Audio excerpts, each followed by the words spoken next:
I'm just going to pull up the chat. Okay, I'm ready to get started if all of the panelists are. Do you feel like you're all set? Yep.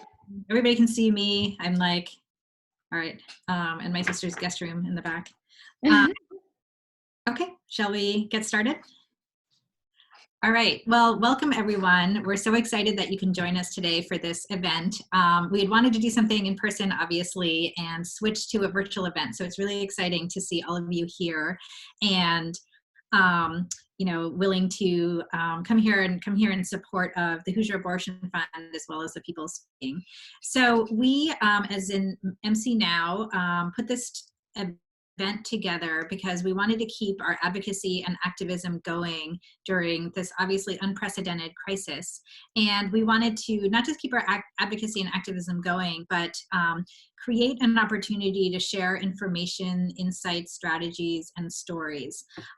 So we're operating under the assumption that although we're in a moment of crisis right now, we want to ensure that everyone's voices are heard and that no one is silenced, and that we start thinking now and preparing now for how we're going to remake the world that follows this crisis. In particular, we know that the impact of the pandemic has been felt along the old fault lines of marginalization. And at this moment, I think we really need to acknowledge that and think about how we can lift up those voices and think about how we can change all of this go forward, whatever our new world is going to be. Okay, so for tonight, we have a group of really distinguished speakers who can provide us with these insights, strategies, information, and ideas as we move forward. So I'm just going to do a couple of introductions and then tell you the plan for today. So first, I'd like to start off with our MCNOW president, Mandy, who I guess, there she is. Hi, everybody. Thanks for being here. Thank you. So Mandy is the one who heard about this film and put together, worked with the film company and put the whole event together. So it's all thanks to Mandy that we're all here and able to make this work. So I just wanted to tell you what we wanted to do as far as the program, because we have a film screening and a panel. So I'm just going to do a couple of quick introductions and then move to Evelyn Smith from All Options, who's going to tell us a little bit more about All Options and the Hoosier Abortion Fund and why we're here today. And then we are going to move to share the film Ours to Tell, the documentary that we're screening today. And we're going to be doing that by sharing screen with all of you, but also putting the link on the chat function here so that if anyone has any trouble hearing or has any trouble accessing anything, you can just copy the link and watch it on your own. And we're going to put our, and then we'll give a little bit of time just to resettle in after watching the movie, a quick bathroom break if anyone needs one, and we'll put the time that we're going to reconvene on the chat screen as well so that we can all get started at the same time. After the movie, we will have our panelists speak. We have a couple of questions for all of them. They're here with updates on their work and the situation facing people in our region and around the country. And then we're going to have a Q&A session. And for the Q&A session, we are hoping that members of the audience will ask questions. And there's two ways to do that. You can, well, a couple of ways to do that. You can do the raise hand function on Zoom, and you or I'll call on whatever name. And the other way to do it is to type in either a question or just type I have a question into the chat box, and we'll try and maintain a list of questions and answers. So we'll do that at the very end. Okay, so let me do our quick panel introductions, and then I'll turn it over to Evelyn. So let's see, I have, well, I'll start with Evelyn, actually. Evelyn is a program associate at the All Options Pregnancy Resource Center, so thank you so much for joining us. She provides client services and support for programs at All Options and focuses on expanding the capacity of the Hoosier Abortion Fund. She coordinates and handles case management for the Hoosier Abortion Fund, the Practical Support Network, and the Indiana Judicial Bypass Project, all of which are part of are housed under All Options. So thank you so much for joining us, Evelyn. Next, I have Wanda Savala. Wanda is the regional, I guess, as I say your name, maybe you could wave so that people know who you are. Okay, so there's Wanda. Wanda is the Regional Campaigns Manager for Planned Parenthood Federation of America.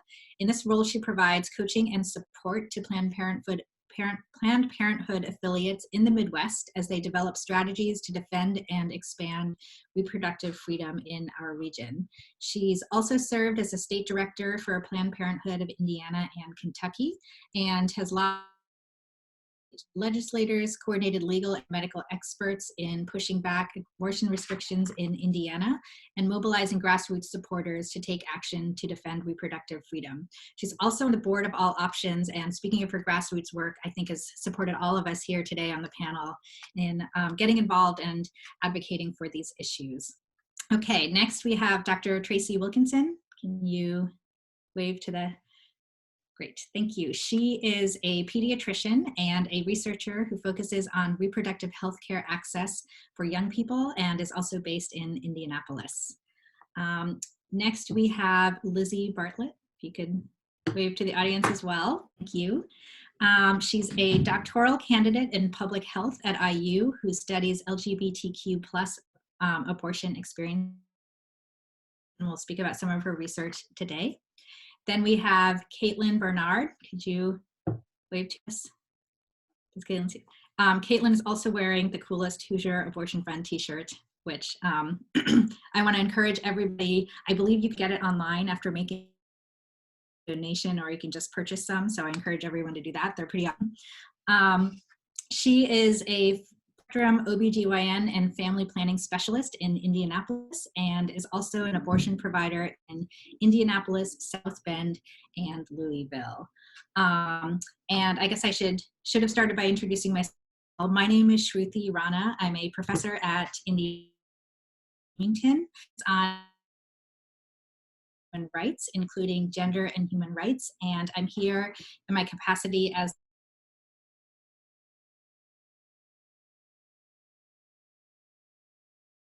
turn it over a little bit more.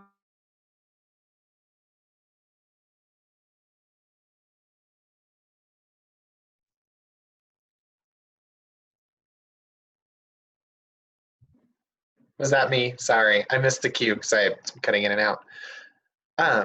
Cool. So I am introducing All Options, talking a little bit about what we do. So All Options is actually, so we're a national organization with state level and local programming. So in particular, sort of close to my heart, I am Evelyn Smith, by the way, just to remind everyone, is the Hoosier Abortion Fund. So the Hoosier Abortion Fund is a program that I help run. I do case management and program management for it. So I am doing sort of both the on the ground work of like talking directly with people and, you know, transferring money, but also sort of helping do like program development, expanding accessibility, making, you know, all of our work like more accessible just to everyone who needs it. So the Hoosier Abortion Fund is Indiana's only statewide abortion fund. We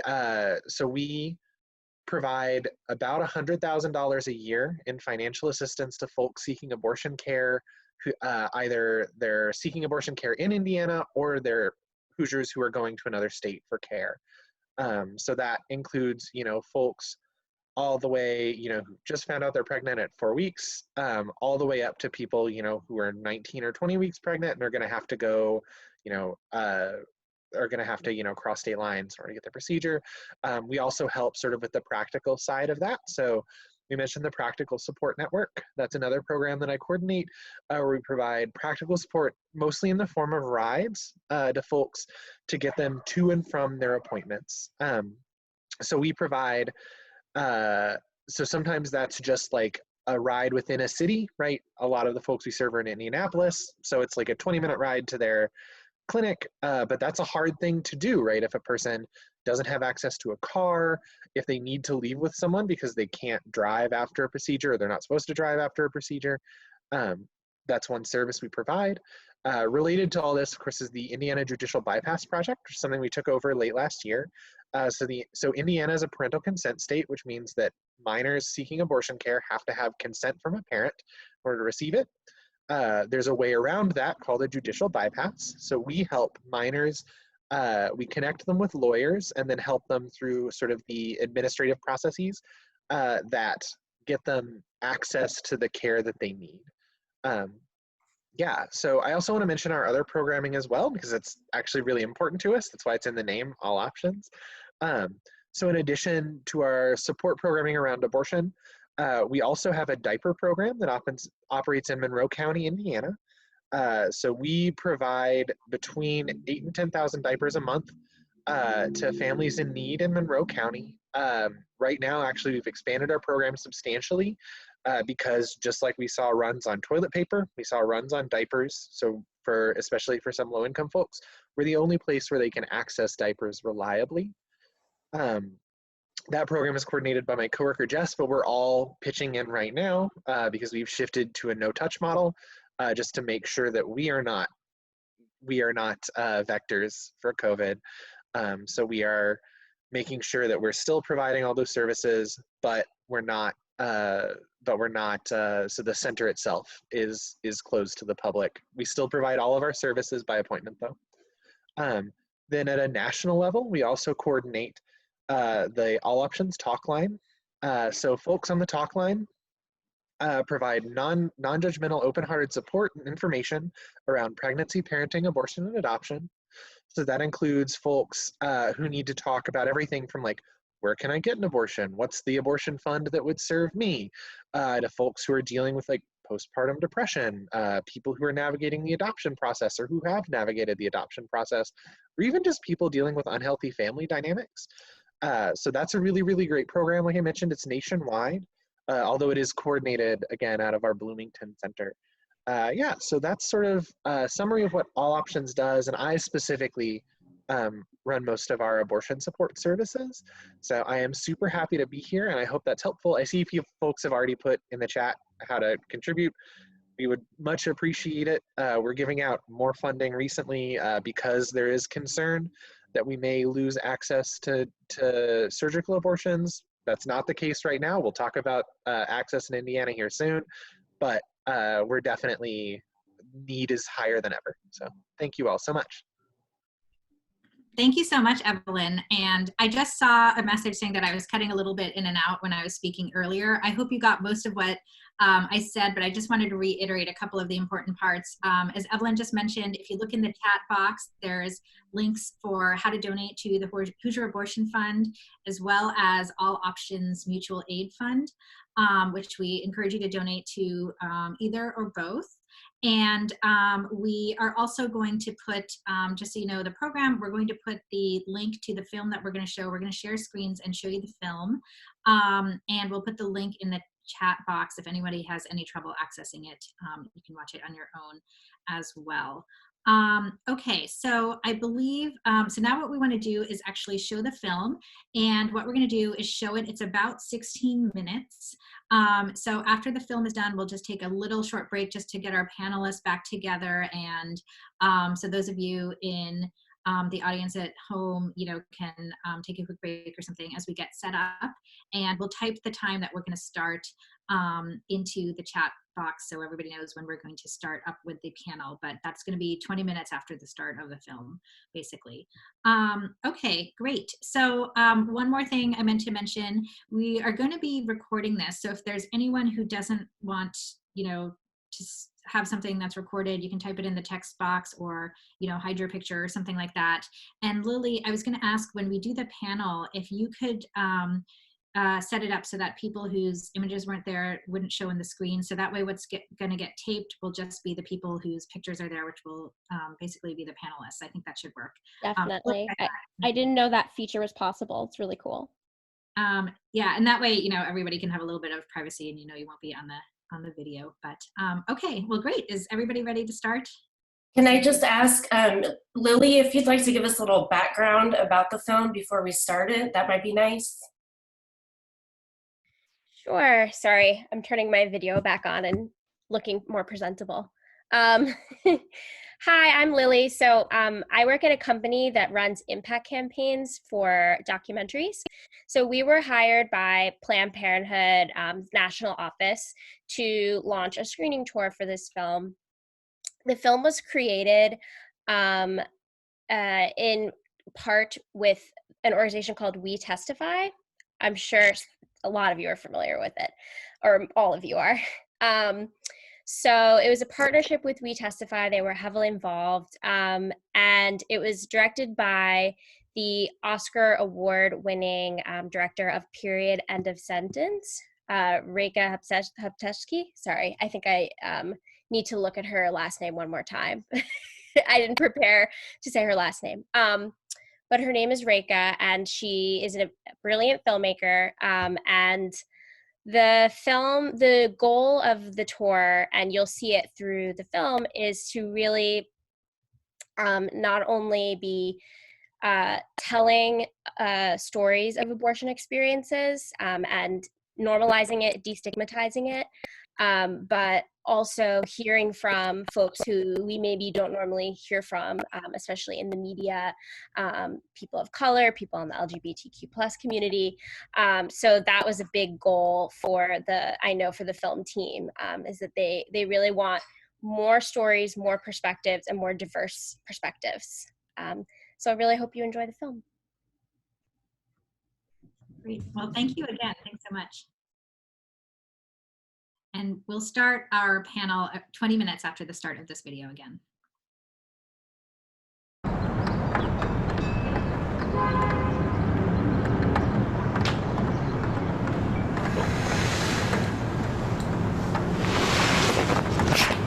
Good morning.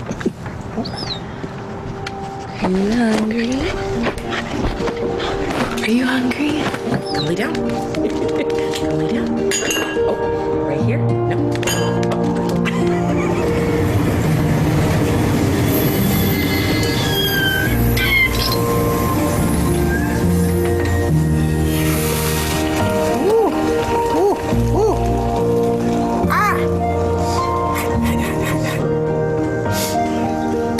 This is only if you like really strong coffee, and I like strong coffee. It's okay. I know. Naima.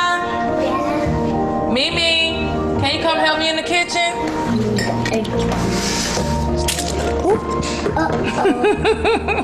That was a good try. We could do another one. You gotta be over the bowl, mommy, all right? Now you're gonna be over the bowl. And put your head in. Good job. I did it. You did it, mommy. Now, Goose just always tries to steal her food.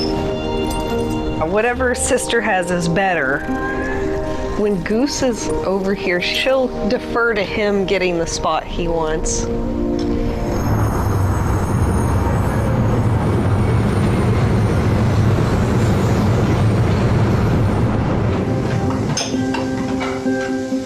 You want eggs, right? Yeah. That's it? Yeah. You sure? Yeah. So did you come to help? I came to look. And help.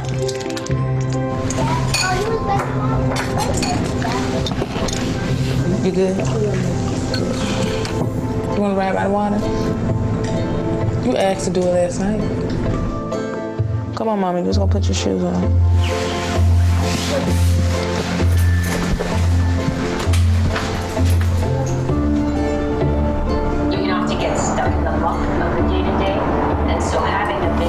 I'm not sure I ever had like a vision for myself outside of becoming a parent, and how can I get back to like the essence of me, right? May 6th, Mimi drove to my sister's house. This is probably when Mimi got her license. Whew, I survived that. August 18th, I scored a good deal on 100% natural beef hamburgers. Dinner on a budget and delicious. Not gonna read that one. But I felt very sexy in whatever I wore that day.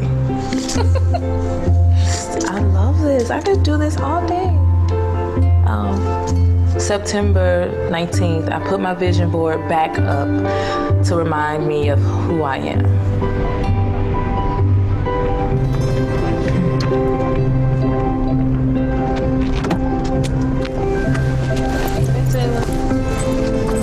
Hey Taylor. Hi. Hey y'all.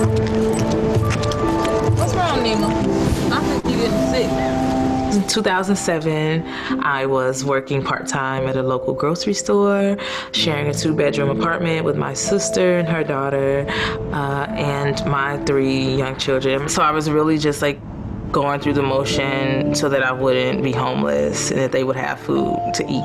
Yeah, I would describe it as just being like lost. It's really hard to, I was lost. I think that could be helpful to people. Here's how people trick you into giving the security questions. Yeah. And also, here are things that are easy to look up anyway. And of course, if you talk about your pets all the time like I do. Goose is mischievous and causes a lot of trouble. It's a beautiful day in the neighborhood and you are a horrible goose. See, he does stuff like that. Pretty day out today. I've been knitting for more than half my life at this point. I've knitted probably like 15 pairs of socks. Fun fact, they have never knitted a pair of socks for me. That should have been her wedding present, like socks. It's a lot easier to find other trans people here. Once you make a few trans friends, then you meet all their friends. It's complicated going back to the place I grew up because, you know, everybody knew me in a certain way. In a lot of ways, it's easier to move forward and be like, okay, you know, introduce myself to new people by my correct name and pronouns. Last year was my first Hanukkah, although I didn't make latkes.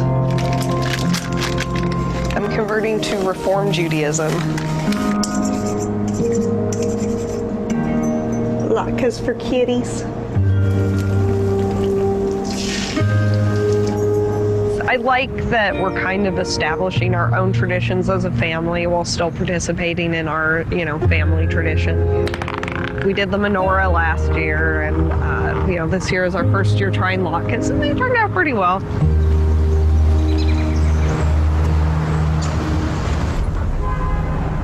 I call this chapter, Go Head On with Your Bad Self. I witnessed the way 2 women, devoted mothers, each with their share of challenges, loved on one another. They taught me that first and foremost, you have to love on yourself, and that doing so was not an act of selfishness, but an act of strength and wisdom and fortitude. That's from my book, my memoir, Child Please. It's about mama. My mama. My mother used to say, you're all you've got. And I would think, well, I got you, right? And she's like, well, I mean, you do, but you gotta just understand you're all you've got. At the end of the day, you're all you've got. So you gotta make sure you're good with you.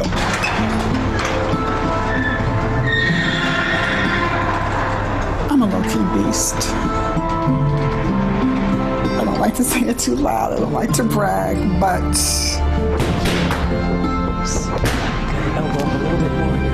check your face. Then you got twist your arm out. Then you got like that, right? And all that, right? It's like divorce, my mom died, those were my best workouts. Everything comes out. Come on, dig, brick house, dig. 10, 30.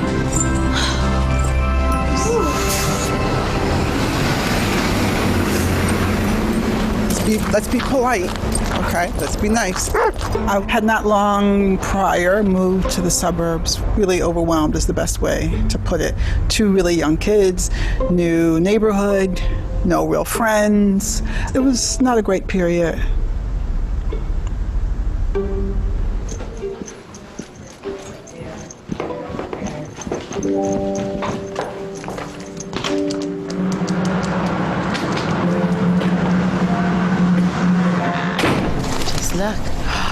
Look how pretty. Yeah, what are all the smells? I grew up experiencing several different levels of fear and marginalization. So I think for a lot of my life, I concealed a lot of my identity. I stuck out like a sore thumb being Mexican.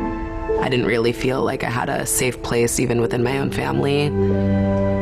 That's why I never came out when I was, younger. But I think I fully accepted who I was when I moved here.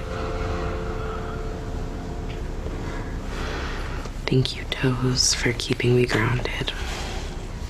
Thank you, feet, for taking me places. Thank you, knees, for letting me bend. Thank you, arms, for letting me hold things up. I have like a theory about witches. Witches were never really these like evil things. It was the patriarchy that just pitted women who stopped caring what people thought about them and burned them at the stake. It's just women who started living life how they wanted before feminism existed.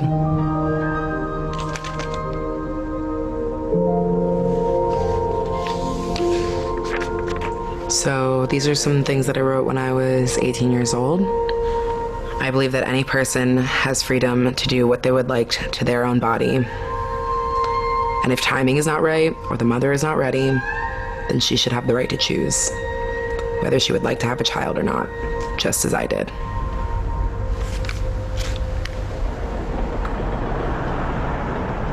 I found out I was pregnant in May. Something in me was always just like, no, girl, this ain't it, and you can move beyond it somehow. I just remember closing my eyes, praying, and just, before I knew it, the words were coming out. And I said, I can't, Dr. Sarah, I can't. I knew I was at peace with it. I knew my God was at peace with it. And I think it was one of the first major decisions I made with no consideration of anyone else. I knew that I needed to be the best mother that I could be to the children I had. I was just not in a place where I could physically or emotionally handle a pregnancy, let alone a child. I was just in a position where I felt absolutely trapped and terrified, and I just would not have been able to handle it. Even then, I knew that this wasn't the life that I was like, I wasn't myself yet. I wasn't whole. I wasn't ready to be a good parent. I went to my friend Anne. I was like, I want to do this. I need your help. I want to keep this as private as possible. Finding myself pregnant while being trans was kind of hard for me emotionally, because even though, I knew being pregnant doesn't make me a woman, societal messaging around pregnancy is so gendered that being surrounded by that was really hard. My friend was really generous and lent me most of the money that I didn't have to have the abortion. Just that process of figuring out how to pay for it, that was like the worst part of it for me. I mean, now, since I've talked to them about this, I know that my mom has had an abortion. I know that my dad's partner at one point had an abortion. If I had known my mom had had an abortion, I probably would have been able to talk to her about it. Why couldn't we talk so candidly about abortion? It's liberating to just own your truth and tell it, whatever it is. Sometimes it's ugly, sometimes it's messy, but it's yours. If I had one dream, it would be that my daughters and my son would have no limits to how they see themselves and how they see their futures, how they celebrate their bodies and how they celebrate love.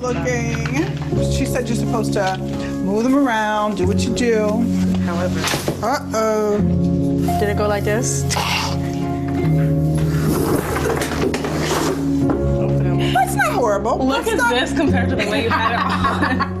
That's not horrible. To people who are seeking abortion services, you are not alone. There isn't anything wrong with you. You deserve compassionate care. You deserve loving relationships. Boundaries. Taylor has shown so much improvement in class.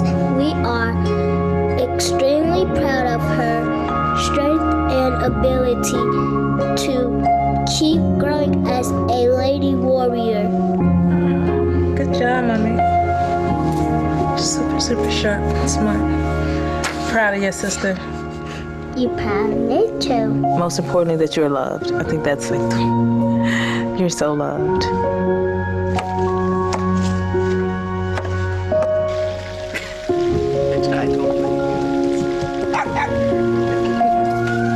It's funny that I had the feeling I would meet the love of my life in San Francisco.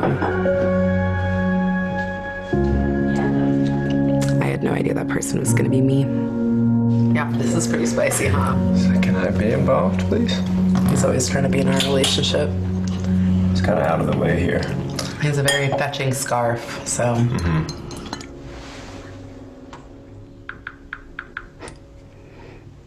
Baruch atah Adonai, Eloheinu melech haolam, she'asa nisim lavoteinu, bayamim hahem ba'azman hazeh. This is a call to action and for agency. That every person, regardless of who they are or where they are, feels empowered through care and access to it. This is an appeal for compassion and for protection. That we fiercely protect each other even as we walk different paths, so that our own path may be free from barriers that keep us down. This is a plea for love and for freedom. That each of us is free not only to dream our best life, but that we have the freedom to live it. This is a demand for an end to judgment, an end to stigma, an end to silence, and an end to shame.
Great, thank you so much, Lily. That was I think that worked really well. Hopefully most people could see it.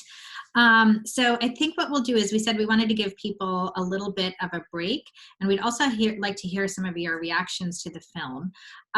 So why don't we start, we'll start a panel at 7:45, but in between that time and now, you can type questions into the chat box or the text box, or you can tell us some of your reactions to the film, anything you want to share at all. And then in the meantime, we'll get our panel back up and organized with the plan of starting our panel exactly at 7:45. Sound good? All right. So it looks like, and this is also a good time if anyone in the audience wants to test their chatting skills, like checking that the box works and everything. But let me make sure I have, Mandy, did you want to make an announcement or anything? I just wanted to say that the Picture Motion has asked that people fill out a survey if they would like. So I'm also going to include the survey link in the chat. And then whenever we get the recording of this up on social media and the website, I can also post it there. Yes, that would be amazing. Thank you so much. We're really just trying to use the survey results so we can help Planned Parenthood and We Testify understand the impact that the film is having.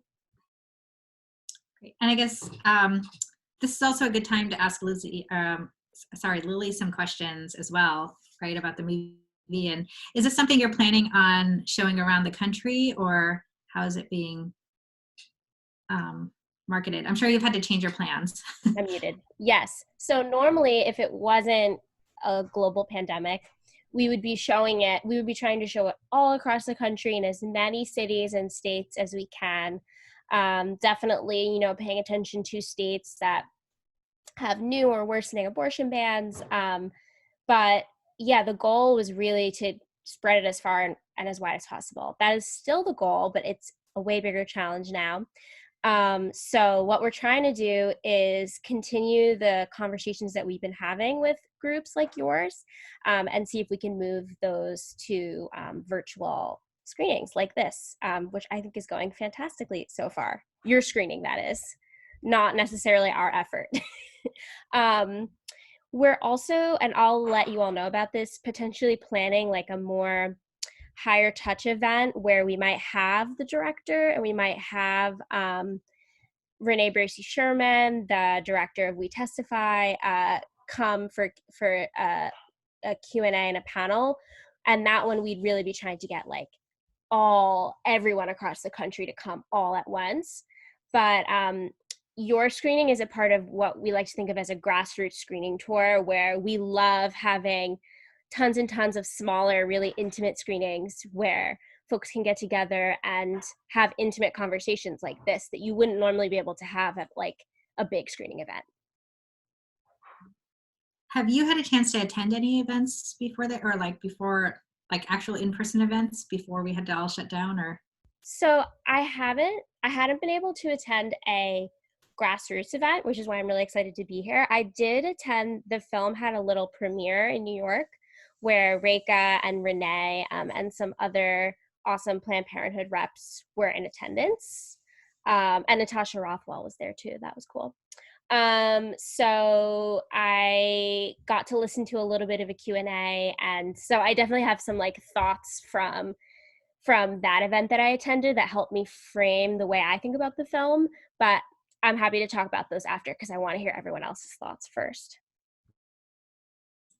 yeah. Well, one thought I have while giving people time to get back in and ask questions is I think this would be a really good time to send it to educators, right? Because people are looking for video content, but also content that tells people's stories and is, you know, something that brings in different perspectives and viewpoints. And so I don't know if you have something like a set of questions and answers that a teacher might use in the classroom, or just questions about how to, you know, to start or foster a discussion around the movie. I think that would be really helpful. Yeah, we actually do have a little discussion guide resource that we created. And I would be happy to like share it with, I think I could share it with you towards the end, like if we're looking for more discussion topics. That it has some questions that we suggest, but we always say like, you're welcome to facilitate it however you want. But yeah, that's a great idea. I think it'd be really great to get it into the hands of educators. So let's see, great, I can see more people logging back on. One of the things I thought was really interesting, at least the way it looked on my screen, it was closed captioned, so it ended on the word shame. And then all the information about Roe and what was happening next was sort of scrolling across the screen, and the word shame was at the bottom. And I just thought that was actually so powerful, right? Because I was thinking of it, it's like, that's our shame. That's our country's shame that we're letting this happen. So I don't know if they planned that when they did the video, but. That's really interesting. I never noticed that.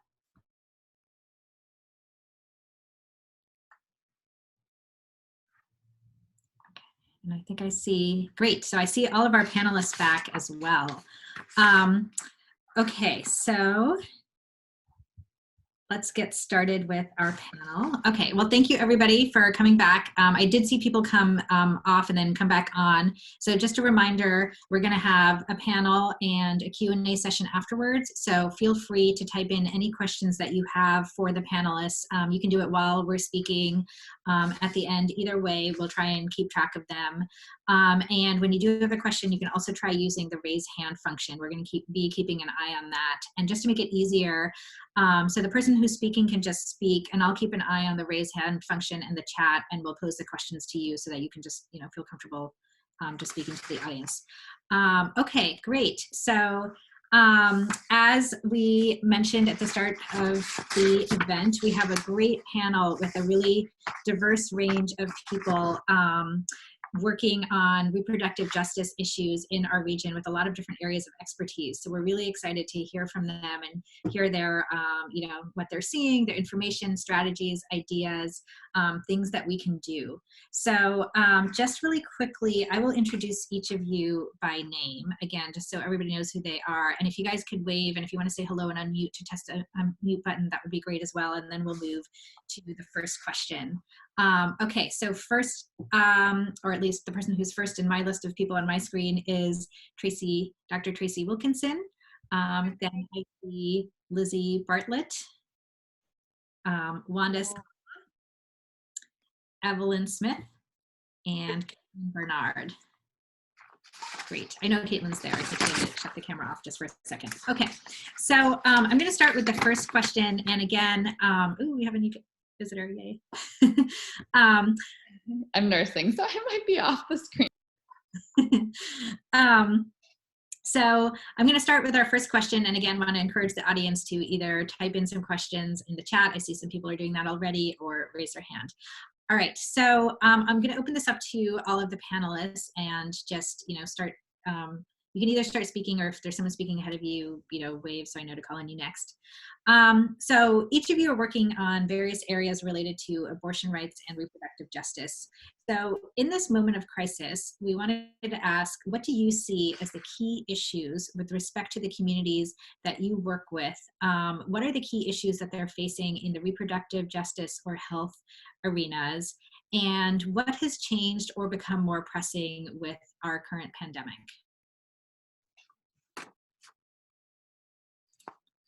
So who wants to start? I can start.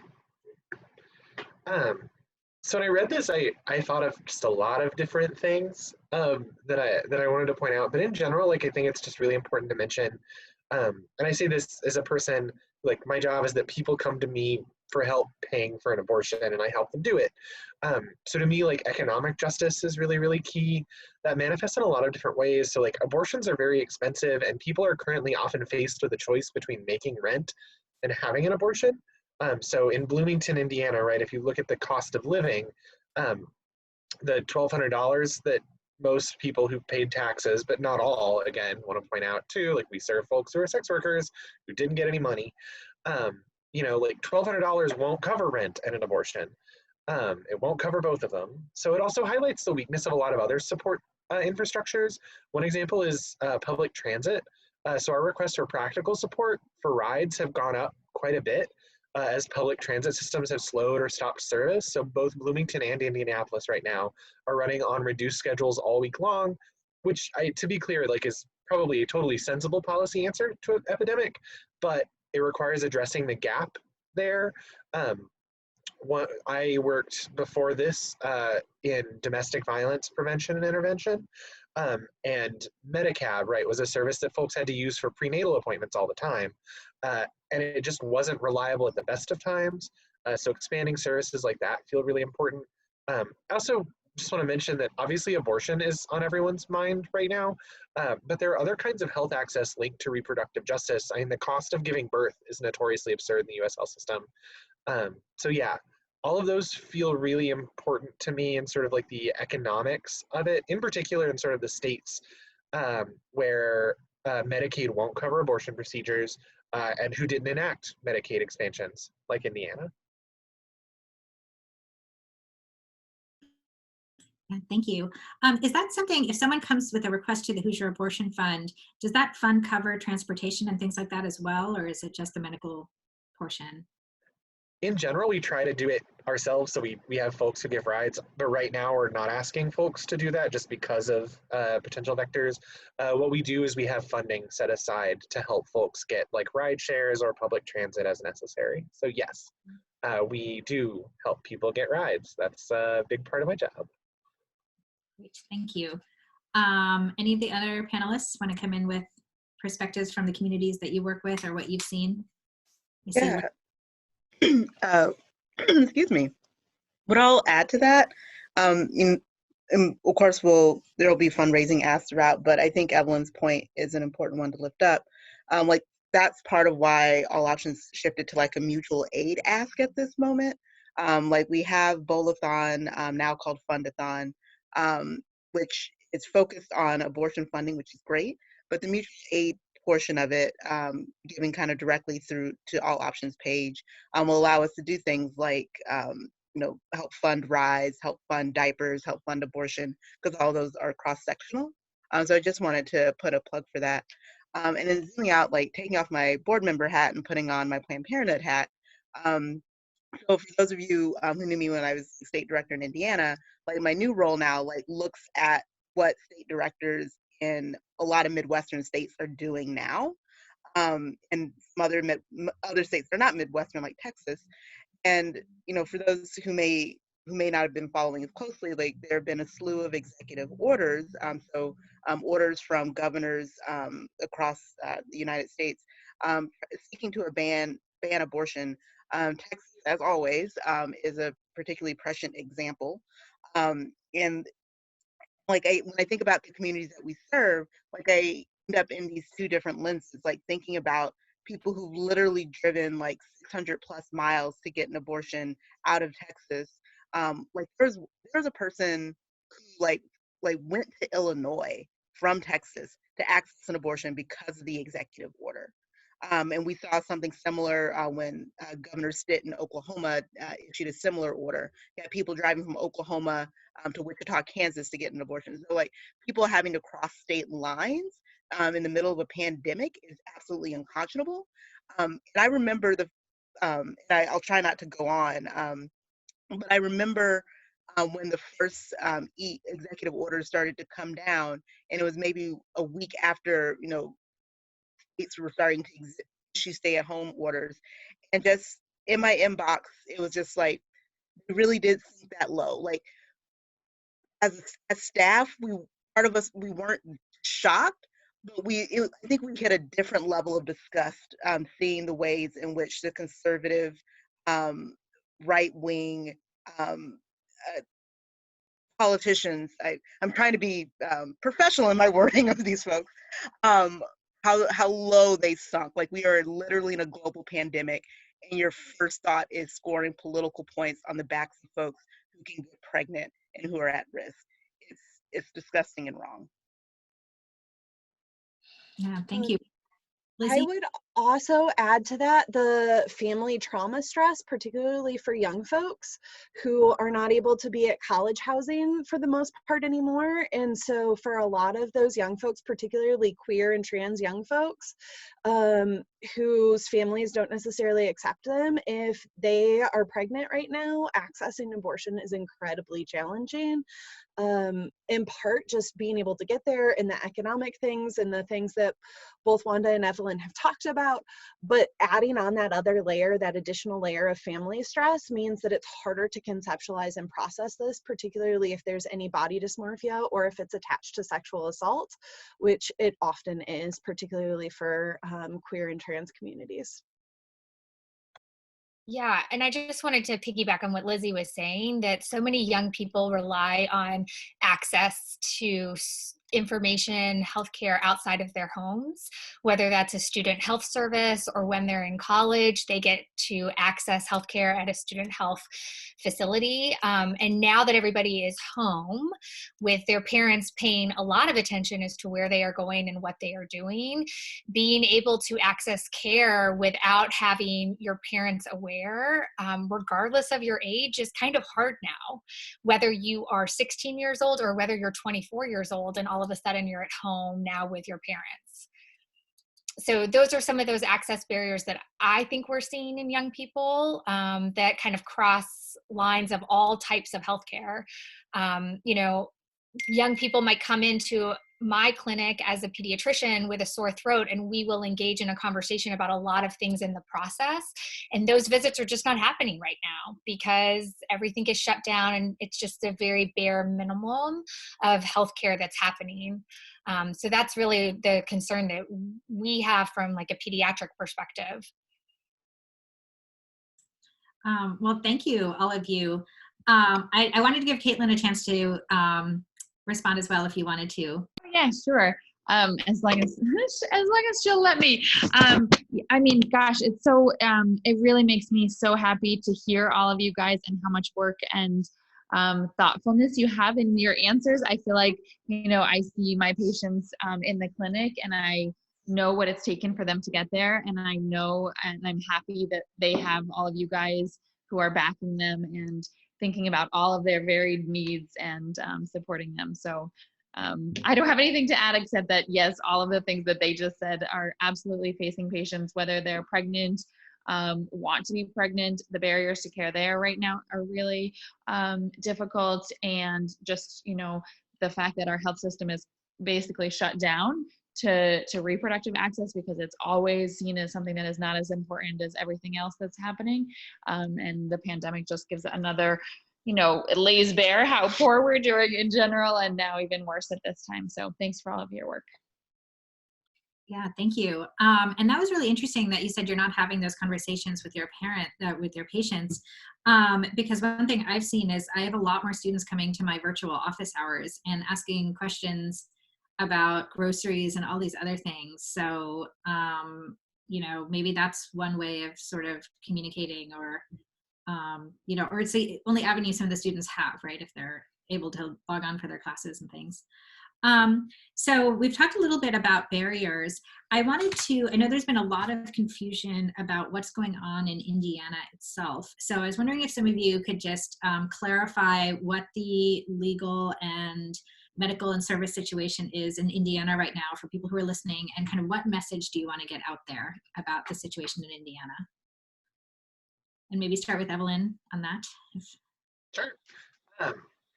So one thing that I think is just really important that everybody know, particularly so that you are sharing accurate information for folks who ask, is that abortion is still legal and available in Indiana. The executive order restricted provisions of certain kinds of services, and clinics have complied with that order while continuing to provide urgent services to folks seeking abortion care.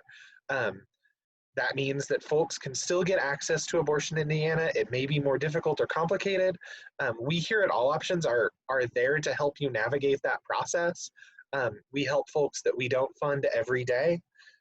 So if folks have questions, if they want to know what the best or what the nearest clinic is to them, if they have sort of these questions about how do I even go about this, we're here to help.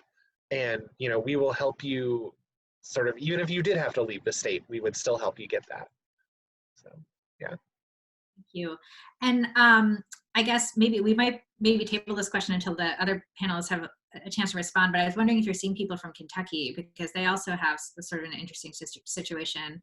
But maybe let's clarify the Indiana situation and before we move on to Kentucky. So I guess, do any of the other panelists want to jump in? Yeah, I mean, we definitely see people from Kentucky all the time. It's definitely one of the more difficult states to access. Lots of people come to Indiana. I would say that we are expanding our services right now. I just started going to Louisville, and we've been able to see a higher volume of patients there. And we know that that's really important for us to be able to go to them right now because of the reasons that they can't get to us. So we're working as hard as we can to expand that access. Great. Does any of the other panelists want to come in with just the situation in Indiana, either what you're seeing or just to clarify the scope of how the, how people are working with the governor's executive order? I just wanted to add in like an element outside of the abortion question, but I do know that a lot of the Title X clinics are trying to provide virtual care. And so there's a list that we can circulate amongst people on this call, if that's helpful, with specific contact information of the clinics that are providing this care, which I think is important. They're realizing that they're going to have to get creative in order to reach the patients that they're usually able to get to in person. And then there are companies, a handful of companies that are delivering prescription forms of contraception directly to your door in the state of Indiana. You have to be 18 and older, unfortunately, but that's better than nothing. And so those are all options when you can't get to an actual clinic in person right now. And to echo Evelyn, with Governor Holcomb's executive order, and take this with a pinch of salt. Indiana is no longer in my territory, so I'm not as up to date as I would like to be. But my understanding of the executive order is that it really gives healthcare providers the discretion to decide if something is urgent or not, and that's what makes all the difference. So to put it in stark relief, like healthcare providers, including abortion providers, can decide like, yes, an essential service right now. We are going to see patients and provide abortions. Meanwhile, in Texas, you can still get an abortion. I will not get into how complicated that executive order fight has been because literally it changes within hours. But the back and forth in Texas has really been about whether abortion is available at all, as opposed to, or to even zoom out even further. In Indiana, what Governor Holcomb has done is provided himself some political cover for his base to make it look like he's doing something on abortion. Meanwhile, in Texas, like they are actually trying to stop care. So like kind of think of it that way. But if folks have kept a more granular eye on what's happening in Indiana, I definitely please jump in on that one. It is something that we are keeping like a pretty constant eye on. And it is like remarkably even-handed given what we would usually expect from Eric Holcomb. It's also like something that other states are not getting. So you mentioned Texas, but also Ohio had a very, very heavy-handed sort of experience. So we are seeing folks less from Kentucky, more from Ohio, who are coming to us for support. That's really interesting. I just wanted to add to Wanda's point about what's happening in Texas. Wearing my lawyer hat, big rule of law.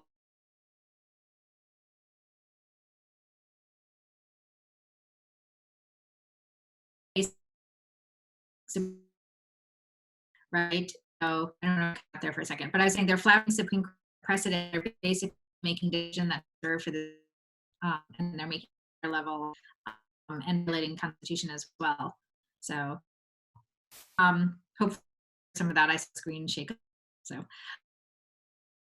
ask Lizzy, can you about the consequences or what you're seeing in the LGBTQ plus community or some of the voices that we just haven't been able to hear or that have been silenced? Did you want that from Indiana specifically or just in general? Either way, I think, or both. So Indiana specifically, I mean, the state isn't super welcoming to queer folks, so that's going to be an added layer. But in general, because my research isn't focused in Indiana, some of my research is Indiana specific, but a lot of it is more general. So like I was saying before, the family trauma is a big piece of that, I think. as with so many other things, the struggle to pay. But the additional piece that I think is really important, just for folks to know in general, is the comorbidities that go with this. And so not that pregnancy is something that's going to have other issues necessarily, but the queer community and the trans community and the non-binary communities tend to have higher rates of mood disorders specifically. And when people have higher rates of mood disorders and then need reproductive health services and feel like they can't access them, those mood disorders are going to be exacerbated during that time period. And particularly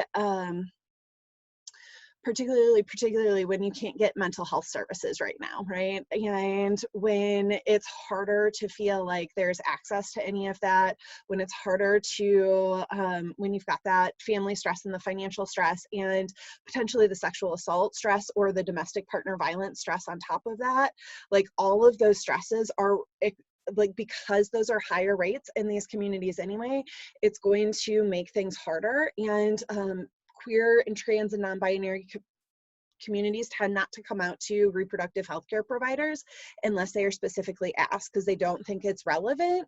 And so unless a provider asks, they will often say, well, I mean, they just assumed I was straight and I just let them because I didn't want to fight that battle that day. That's the most common thing I hear from folks. So knowing that might be helpful for people, it might not be, but that's one of those things that does tend to come up. Thank you. Tracey, I was wondering if you could speak a little bit about contraception generally, because I know you've been looking at that, and that's something where availability is affected right now during this crisis as well. Yeah, I mean, I think that, you know, to clarify Indiana law, just in general, there's no explicit right for minors to consent to contraception any day, regardless of pandemic or not. What Indiana law does is that it stays silent on the matter, which gives clinical systems some kind of leeway on how to interpret that. What's tricky is that while a lot of us are switching over to virtual care, such as telehealth or video visits, those don't really give us a lot of capacity to have private visits with young people or to obtain consent of their parent the way we would if they were in clinic. To, you know, a lot of times parents, for example, in my clinic, when they sign consent for the visit, they are actually giving consent at that time for any care afterwards. So that was kind of an umbrella in which I was able to always provide contraception with like the legal team comfortable, right? We're not having patients come to clinic and parents sign that form. And so it's very hazy now when you're on the phone with a young person trying to provide contraception, whether that's covered, like whether it's a covered entity in the care that we're doing. And then, you know, to talk about the point that I brought up earlier, there are times kids come in with sore throats and all of a sudden I'm talking to them about contraception and I'm giving them some ideas of options as well as providing maybe some same day options for them. And those are those visits that are not happening now. And the same is true as, you know, a lot of young people access information and contraception from school-based health centers, whether that's in high school or in college. And those areas are completely shut down now. Not that Indiana is good on sex education, but if you think of nationally, you know, even sex education is not happening right now in any kind of directed formal way. And so you have young people relying on, you know, whatever sources and resources they find online. And we hope that those are accurate. We hope that they're not being directed to, for example, crisis pregnancy center websites or crisis pregnancy center clinical care. And so those are kinds of the issues I really think about with contraception. And this is completely just a thought. I have no evidence to support it, but I wonder if, like, now that young people are at home, there's more kind of uncontraceptive sex happening because there's not as much other stuff to do. Yeah, and I can just add to that. I know that people have been reporting at, you know, I guess university settings and things that there's, you know, there's an inability to social distance, even if people wanted to, just because of the way things are set up. And so I know, you know, so that's another place that this might be happening. And I got a bunch of messages saying no one could hear what I said. So just a quick summary of what I was trying to say before. All I was trying to say is that abortion, the right to abortion is still a constitutional right. So any lower court that's not the Supreme Court that holds otherwise is violating rule of law principles, as well as violating, you know, the Constitution, basically. And unless and until the Supreme Court overturns Roe or does something just as drastic, any court that holds, you know, that women can't access abortion, like the Texas courts, the Fifth Circuit courts did, is violating, you know, rule of law principles on top of everything else. So I think that's another, you know, pretty, you know, serious sign for sort of our democratic principles. Well, thank you all for your responses to that question. So I'd like to move on to our next question. So basically, as you all know, we're doing a virtual fundraiser because of the circumstances where we just can't meet in person. But that also means that we, as a group, you know, MCNOW, as people who are interested in advocating for reproductive justice issues, that we are no longer able to, or at least right now, are not able to advocate in some of the ways that we've become accustomed to and that have been so successful. So like marching, canvassing, meeting with our representatives, community meetings, attending town halls, things like that. So I was wondering if you could share with us, what are some of the ways that people on this call can support or help support or advocate for the people in communities that you've discussed, you know, during this period, or at least until we, you know, are able to kind of go out there and go back to marching or other things like that. So what is it? So just, you know, what is it that we can do now, and what can or should we continue to do in the future? Yeah, I'll jump in and say, get ready for November 3rd, 2020. Just full stop. So while some governors have been trying to ban abortion during at the federal level with the Coronavirus Relief Act, they have not allocated enough money for states to actually protect the elections this year. They've allocated $400 million to date. Our systems need $2 billion. So what we're looking at is community members just like you all really getting familiar with the laws in your state around vote by mail. Spoiler alert, Indiana doesn't really have that. There is some absentee ballot work that's going on, but you have to have a reason to access the absentee ballot. I won't go too far down that rabbit hole.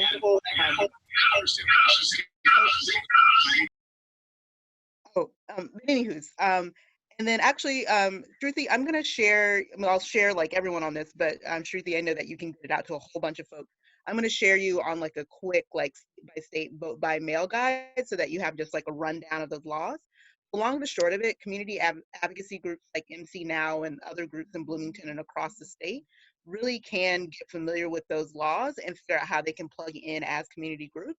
And after giving like a quick look at like the Indiana one-pager of this document that I'm thinking about, the best thing that folks in Indiana can do is start encouraging folks to register to vote online and then get really familiar with the early voting system in your county, and learning how to like educate your community members about how to use that system.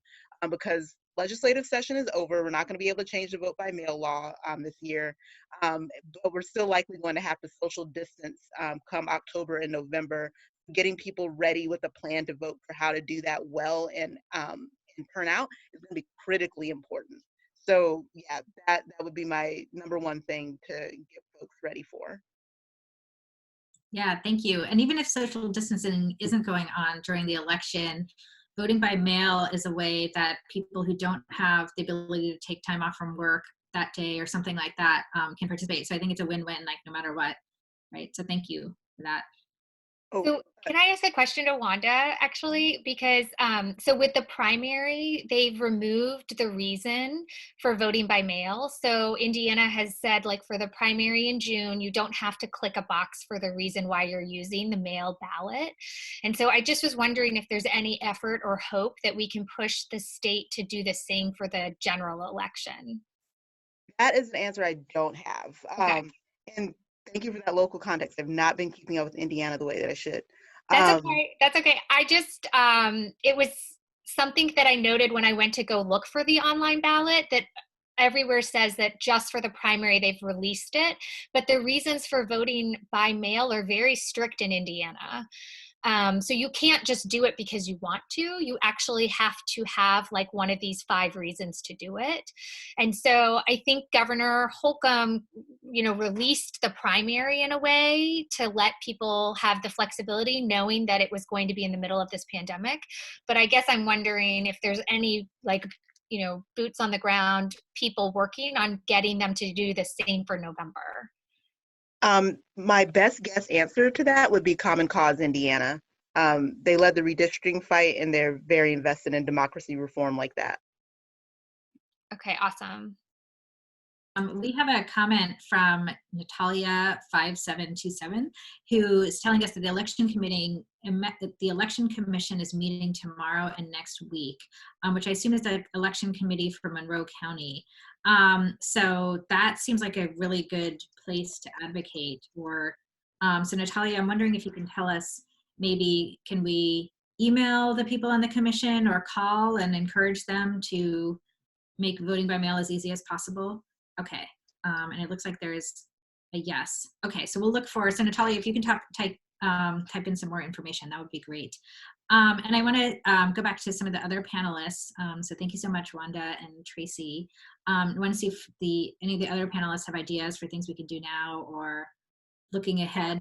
Yeah, I mean, I think for me, it's all about trying to help people get abortions right now. I think as Evelyn was talking most clearly about, really right now, it's like, can I get an abortion or can I feed my kids? And so please donate to Hoosier Abortion Fund. They are doing so much to be able to improve access. If I'm there and women can't afford it, then it doesn't make any difference that they have the right in the first place. So any economic support you can give them would be great. That is something we very, very much appreciate. One thing I also want to mention, sort of as a counterpoint, is that one thing we are seeing right now in many communities, Bloomington included, are people coming together in networks of mutual aid. So building support networks where they didn't exist before.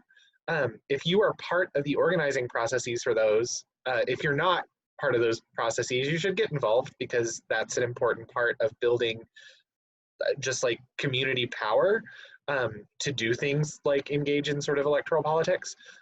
But it's also like an avenue to make sure that people are, considering reproductive justice and reproductive, like safer sex supplies, all sorts of things like that, in providing sort of mutual aid support. Somebody asked, has the HAF campaign been extended beyond April 30th? Yes, it has. And also, so our mutual aid campaign, which, like I said, covers sort of all of those things that I just mentioned, like abortion funding, but also diapers, also safer sex supplies, also period products. That's going to be ongoing as well. So I'd encourage folks, if you can't get involved in your community directly, help ours. We appreciate it. Thank you. Thank you. Those are great suggestions. And I'm thinking that maybe Monroe County Now, we can put together the ideas that you've given and the sheet that Wanda, you were talking about, whatever you have, Evelyn, and just send it out to, send out an email to our members with, here's some things you can do now, as well as the people on this call. So that's fantastic. Thank you. And I see that Lizzy wanted to jump in. Yeah, the other thing I would just really recommend is to, in all of your advocacy around abortion and pregnancy rights, make sure you're using inclusive, gender expansive language. So you're saying abortion affects people, not abortion affects women, and abortion affects all of us, right? Or, use those languages to be inclusive of all genders and sexual orientations, because when we don't, it reinforces this idea that it's not okay for people who are trans, who are non-binary, who are queer in some capacity to access abortion. And it's essential that people have this ability. Yeah, thank you. I guess Tracey and Caitlin, do you want to add anything? I was going to say that I'm hopeful that there will be a moment in the next 3 to 6 months that we'll kind of have a lifting of some of our restrictions. But I anticipate that they will be back. And so encouraging everybody to start thinking about what they need to make it through another maybe 6 to 9 months of a lockdown is important. You know, it is possible to get 12 refills of your contraception filled at a pharmacy so that you have them all in your hand, so you do not even have to go to a pharmacy to get them, or thinking about a method that you don't need to use through many months at a time. So just try to think about planning and thinking. We all think about toilet paper, but also think about your reproductive health at the same time. And that goes for all people, including emergency contraception and condoms, everything. Just have your whole repertoire ready to go. And also I think,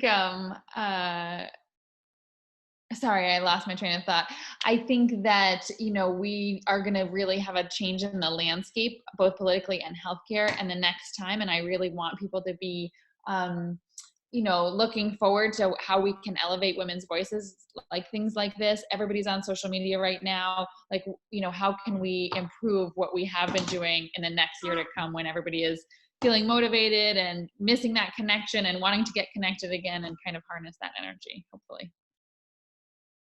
Yeah, thank you. That's a great point. And I think it's also important to remember how gendered and skewed the online space is to begin with, right? We just know, even before everybody went on Zoom, that there were all these issues with language, perceptions, access, trolling, whatever. And so it's just, I just wanted to note that as another barrier, right? It's kind of facing people. Okay, so I want to open it up to questions and answers from Q&A, so questions from the audience. So anyone in the audience, you can feel free to raise your hand. You can press the raise hand button, or you can turn your video on, raise your hand, or type something into the chat. And I just want to highlight some of the things that have been going on in the chat while you all were speaking. So one thing that's really important is the Hoosier Abortion Fund campaign has been extended, which Evelyn told us, beyond April 30th, which is great.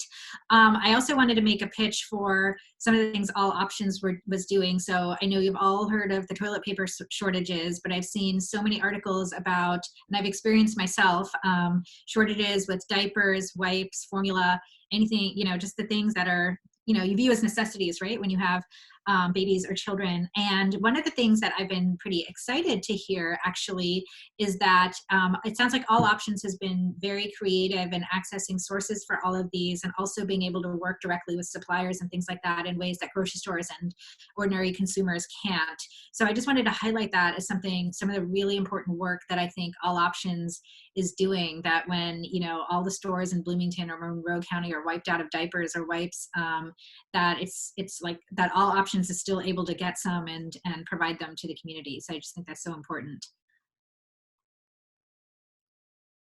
One thing I like to highlight for people is that we do have access to non-commercial supply chains, right? So we are working to make sure that we have reliable access to diapers, basically no matter how long this crisis continues. Mm-hmm. Great. And one of the questions that came up in the chat box is All Options still able to take donations at your office? So I assume if people have diapers and wipes and things that they want to drop off, is that something you're still able to handle? So we have suspended in-kind donation right now. It depends sort of on the circumstance, because we don't have people in the office very much. Right now we're trying to never have more than one person there at a time, again, just to control the ability for us to become vectors. If things are sealed, then we may be able to take them. If not, then we will certainly be able to take them in 3 months. You know, we appreciate it, but also there are other, you know, there are other networks of mutual aid, even when we are not able to. And so it's worth, you know, considering if you have people in your social circle who might need access to these, like, that's a perfectly fine way to redistribute them. We don't care where they get supplies from, as long as they get supplies. Thank you. That's great to know. So it sounds like if somebody does want to make a donation, like in person for some reason, to call you first, right? Or contact All Options first and find out, depending on what it is, what the rules are for that. Okay, and I love your idea of, regardless of whether you can take it, there's these mutual aid societies that are going to be able to do that. And I know there's a great, really active one, at least a couple in Bloomington that are really active. That I wish I had the information right at hand, but I don't. But I think you can look at Facebook and look at Monroe County Mutual Aid, something like that. I believe if you check our social media, we have been coordinating with them. So they have done some diaper pickups for us, which is great. Oh, great. Fantastic. Okay, great. Yes. So what Evelyn said, we'll try to add that on the list of information that we send out afterwards. Okay, then we also got a clarification. It's the State Election Commission that is meeting tomorrow. So Natalia is going to look into ways of, I guess, advocating before them, but I assume emails and phone calls still work, I guess, as long as it's before tomorrow morning. So that could be an important resource. Let's see, I want to check with the audience, the people who are not typing, if anyone has a question. As I said, you can do the raise hand function, which I don't even remember where that is on Zoom, or just turn your camera on and wave and we'll see you, or just type in that you have a question. Okay, and I did see Lizzy, did you want to add to anything? I thought I saw somebody attempting to speak in the corner and I wasn't sure who that was. Okay, but I do think, in general, what I just said about how we'd like to send information to our members or just post widely on our social media and things, if any of the panelists or any member of the audience has information about things that we could do or, places to support or to reach out to, please let us know because we can add all of that, like, the kind of thing that Wanda was talking about. All right, so here's a question. Can the panelists share some thoughts on the film and or the power of the storyteller when it comes to repro justice storytelling? So I'll repeat that. If any of the panelists can share some thoughts on the film and or the power of storytellers and when it comes to repro justice storytelling. Yeah, I mean, I think storytelling is so important. That's why I really love this film. And I really, I think that what has been shown, in lots of data actually is that stories are what actually really change people's minds. You can give them all of the statistics that you want about how common abortion is, how safe it is. They really don't seem to care about the data as much as a scientist might want them to, but they really do care about stories. And I can say that personally, talking about my patients' stories with them or with anybody. I mean, so anything that you guys can do to elevate women's stories. And again, it doesn't have to be about abortion. These women just as well could have all had, complicated pregnancies or needed contraception or needed, a lawyer's support, so any stories that you have are great. I mean, to add to that, like, it's a part of the culture shift work that is super necessary. I've long been of the opinion that it's going to take culture work and education to really move the needle on all issues related to reproductive justice. I love politics, like that's why my job is what it is. But in order to get the right people into office, like, you need to have a voting public that really, really gets it. And stories help do that. And then also, when you have films like Ours to Tell, it provides an example to folks who may not yet be ready to share their own story, but they can then see people who look like them, sound like them, live their lives in similar ways, and give them that extra boost of confidence to speak up in their own lives. Because like Kate was saying, like, people's stories move people, but also when you're sharing your story with people in your own life in that own vector space, those are the folks that we need to move. So those are my 2 cents. I would add to that and say a lot of my research has shown that, one of the most common stories I hear from folks when I talk to them is like, you're the first person I've told my story to, and I feel so much better because I was finally able to share my abortion story. And so, like, having story, just like Wanda was saying, is incredibly empowering, whether it's sharing your own or hearing somebody else's, because it makes it just a little bit safer to be able to share yours.